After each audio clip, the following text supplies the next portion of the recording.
In today's video, we are talking about homeschool myths and homeschool lies. We are just clearing up the air, if you will, with some of the most common homeschool myths. Today's video is a collaboration with Wendy over at Plan, Prep, Pray. She is a homeschool mama of 4 kiddos, and she is sharing all kinds of encouragement over on her channel as well. She is the host of this collaboration with a bunch of other mamas who are kind of tackling one myth or one misconception about homeschooling at a time. So we're all kind of tackling something different, a different topic with this video, all centering around one common theme, which is homeschool lies or homeschool myths. For today's video, I want to take a little bit different approach to this homeschool lies or homeschool myths collaboration. I want to touch on patience as a homeschool mom, and then also I'm not smart enough to homeschool my children. Those are 2 of the most common comments that I get told. Different scenarios and conversations when homeschooling gets brought up, I always get told, I'm not patient enough. I could never homeschool my children. And almost second to that would be, I'm not smart enough to homeschool my kids. I don't know how you do it. There's no way. I'm not smart enough. I could not teach them math. I could not teach them all the things. So in today's video, I just want to touch on those 2 things for you. That is what I'm going to be talking about with my homeschool myths or homeschool lies video. So let's get into it, mamas. So the first homeschool myth I want to touch on is patience. I get asked so many times, or told more or less, there's no way I could homeschool my children. You must be so incredibly patient. I want you moms to know that is one of the biggest misconceptions with me personally in regards to homeschooling. Being a homeschool mom, I am not a patient person in any way, shape, or form. It can be in regards to anything in life, and it is so incredibly hard for me to be patient. So seriously, anytime a mom will tell me, I don't know how you homeschool, I am not a patient mom, you guys, I am not either. That is the biggest misconception. And if you all knew me, you would know I am not a patient person. It's so hard for me to bite my tongue and be patient in so many different scenarios and circumstances in life. When it comes to my children doing their chores, or when I ask them to do something, them doing it right away. When it comes to just life and different scenarios and situations that we're in everyday life, I am not a patient person. So if you are thinking that in order to be a homeschool mom, you must have some insane amount of patience, that is so far from the truth. I am telling you, it is so far from the truth. I have so badly wanted to clear the air on the patient homeschooling mom side of things that for some reason, because we say we homeschool, people think that we have supernatural powers and are so incredibly patient. And I promise you,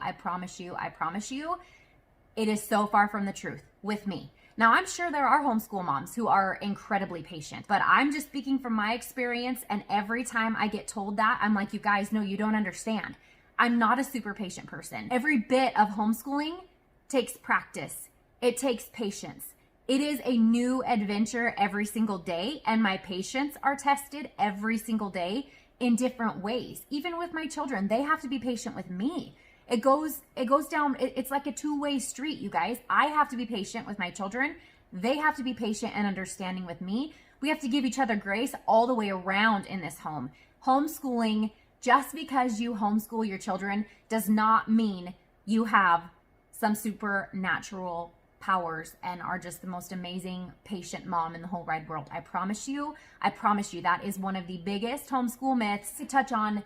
So many homeschool myths, but I'm going to leave some of those to the other homeschool moms in the collab to do. But socialization, patience, organization. I am not an organized person. I will tell you that right now. So if you think to be a homeschool mom, you need to be organized and a type A planner, nah, that one's not true either. I promise you, it is not true. If you missed Monday's upload, go back and watch it again, because it was a collaboration where I touched on how I plan my homeschool year.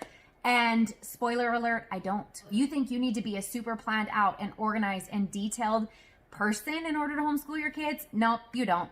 So that was totally a rabbit trail. But let me bring it back into the next homeschool myth that I want to talk about, which is so incredibly common. It takes the cake. It's between not being patient enough and honestly not smart enough. Those are the 2 it seems like it goes in seasons, but lately those are the two that I've been hearing so many times. I get told so many times, I have no idea how you homeschool your children.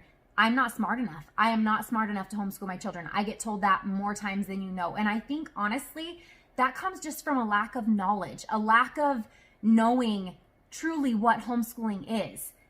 That's what I think, and that's what I keep going back to, because a lot of people don't understand homeschooling.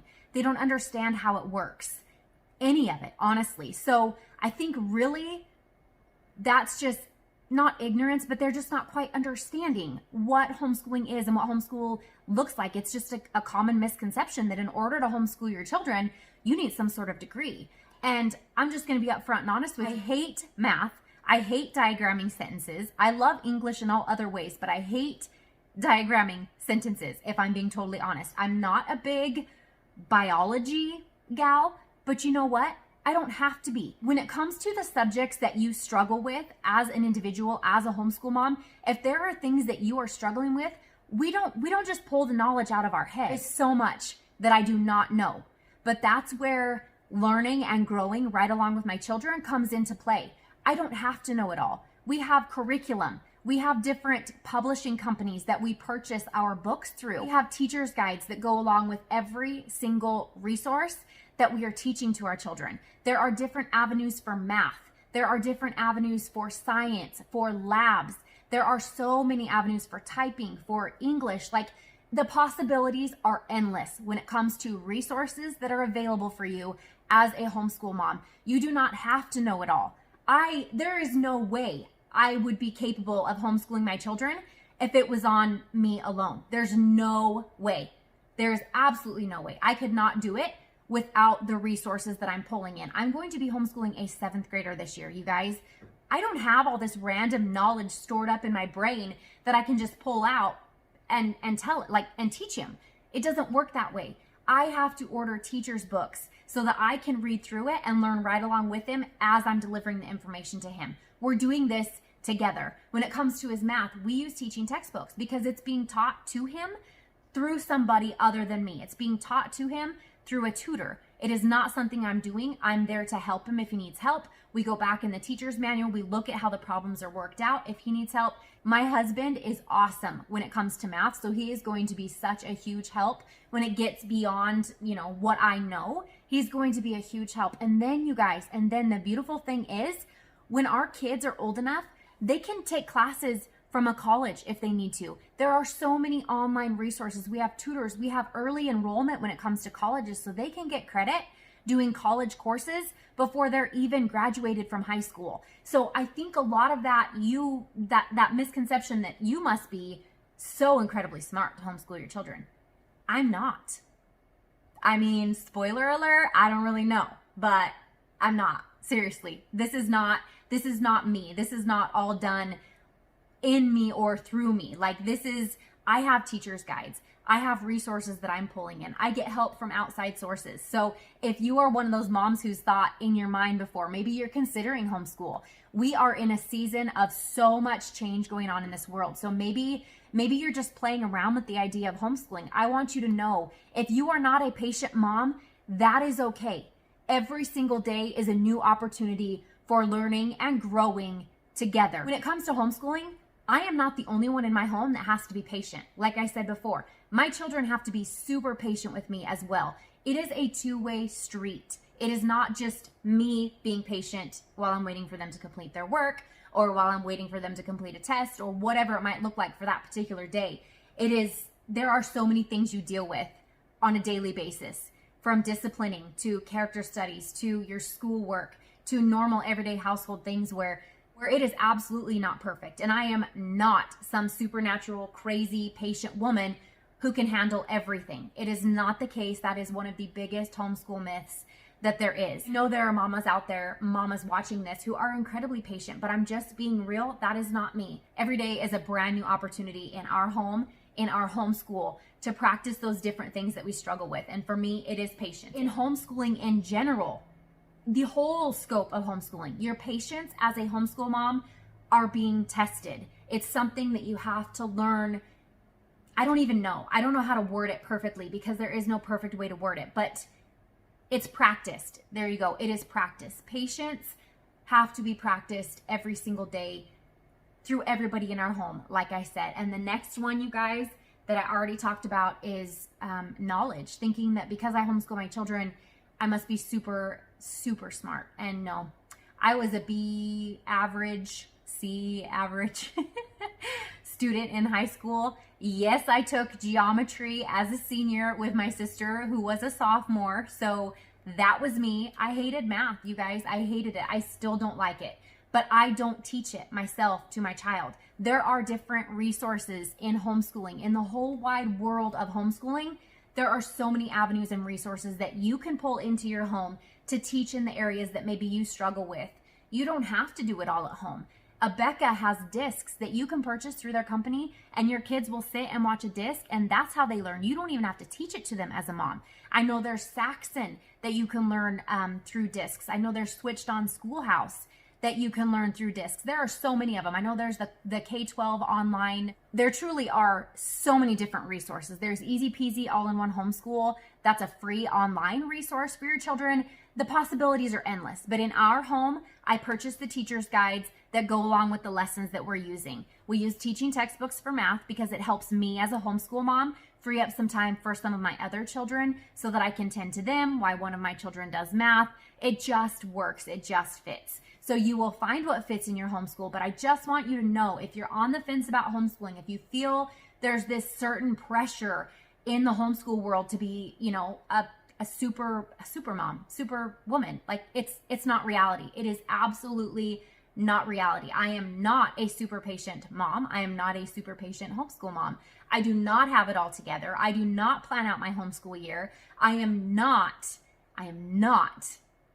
incredibly educated and super smart. I do have 1 year of college under my belt, which was for early childhood education. So that is where it stops for me, you guys. And I will be homeschooling a 7th grader this upcoming year. So I want you to know, take some of that pressure off.